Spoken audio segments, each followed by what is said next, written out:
Bonjour tout le monde, c'est Soulaf avec vous. Vous étiez nombreux et nombreuses à m'avoir demandé un menu pour ce ramadan. Alors, c'est pas facile de faire un menu parce que je suis très occupée, surtout que je suis en plein déménagement. Alors, j'ai pensé à vous faire un montage de vidéo des recettes précédentes. J'espère que ce menu va vous plaire.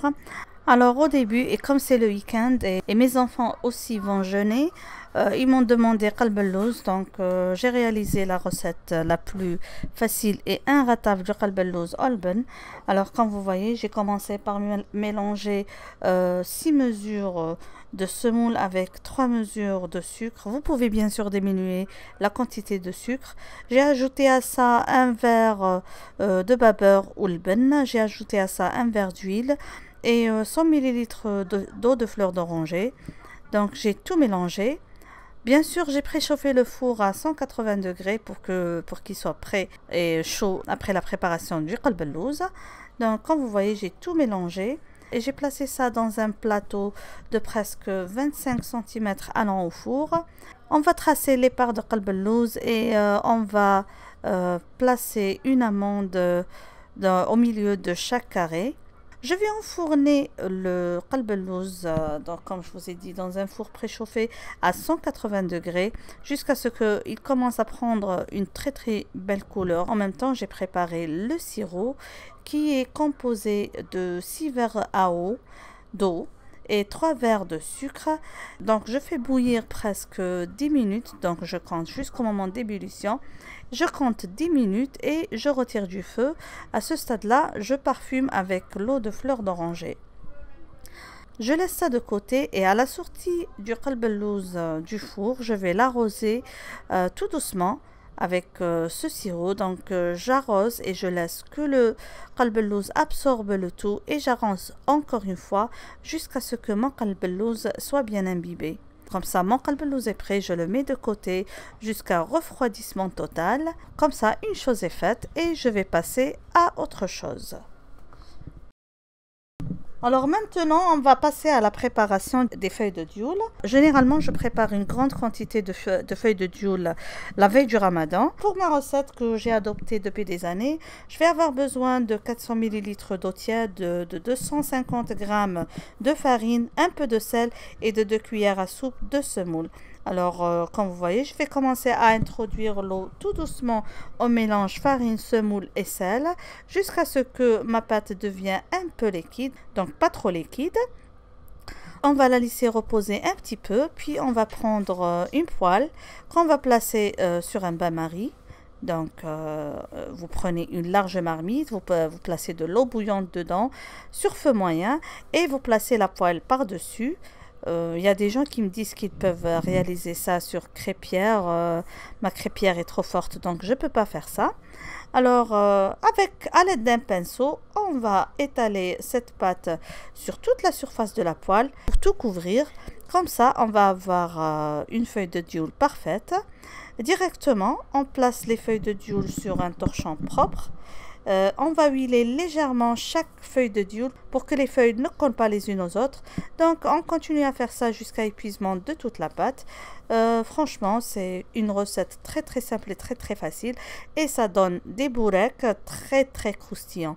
Alors je vous conseille vivement cette réalisation de feuilles de briques. Pour le dessert, j'ai choisi pour les enfants un dessert chocolaté, un mhalbi au chocolat très onctueux, très savoureux, une recette très facile à réaliser. Et pour cela, vous aurez besoin de lait, de crème liquide, de chocolat noir haché, de sucre en poudre, de riz en poudre, de maïzena, de cacao en poudre et d'extrait de vanille. Tous les ingrédients, bien sûr, vous allez les trouver en bas dans la boîte de description. Alors tout d'abord, on va commencer par mélanger ensemble le sucre, la poudre de riz, la maïzena et le cacao en poudre tamisée. On va ajouter à cela une petite quantité de lait tout en remuant. Puis on va mettre le lait restant et placer sur feu moyen sans cesser de remuer jusqu'à ce que la crème devienne onctueuse. Maintenant, on ajoute le chocolat, on continue encore à remuer. Quand c'est bien fondu, on ajoute la crème liquide et l'extrait de vanille. On remet encore une fois et on va retirer du feu et on va remplir les verrines. On laisse refroidir sur le plan de travail avant de les mettre au réfrigérateur pour les servir dans la soirée. C'est une recette très très délicieuse, essayez-la et vous allez adorer. Maintenant, je passe à la préparation du matloua.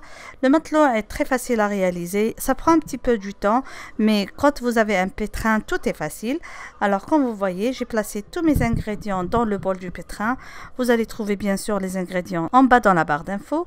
Alors, j'ai placé tous les ingrédients dans le bol des pétrins et j'ai commencé à ajouter l'eau tiède jusqu'à avoir une pâte très très moelleuse.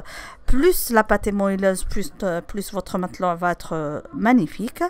Après, on va former une boule et la laisser reposer pour doubler de volume. Quand notre pâte aura doublé de volume, on va la diviser sur 3 galettes parce que j'ai fait 500 g de semoule.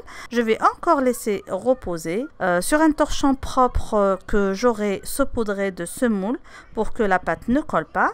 Quand la pâte ou quand les boules auront bien doublé de volume, on va les étaler finement. Donc moi j'étale à peu près à presque 1 cm voire moins. Plus c'est bien étalé, plus tout à l'heure ça va bien gonfler et vous allez avoir un matloua très très léger. On va laisser reposer ou doubler de volume. Tout va dépendre bien sûr de la température de votre pièce. Et on va faire la cuisson sur ici un tagine électrique en pierre que j'ai acheté en Algérie. Il faut l'allumer au thermostat 5 et le faire préchauffer jusqu'à ce que la lumière rouge s'éteigne. Et on commence la cuisson sur les deux côtés pour avoir une jolie couleur et de bons matloua. Donc comme ça, le matloua est prêt, on le met de côté. Et on va préparer la shorba, le premier plat ou le plat de résistance, une salade et les boureks. J'espère que ces recettes que je réalise souvent le week-end vous ont plu. Je vais vous joindre en bas les liens de la recette de la shorba, un délicieux plat de résistance, une salade variée et le bourek aux crevettes. J'espère que vous allez tout aimer. Et si vous aimez ce genre de vidéo, faites-moi signe.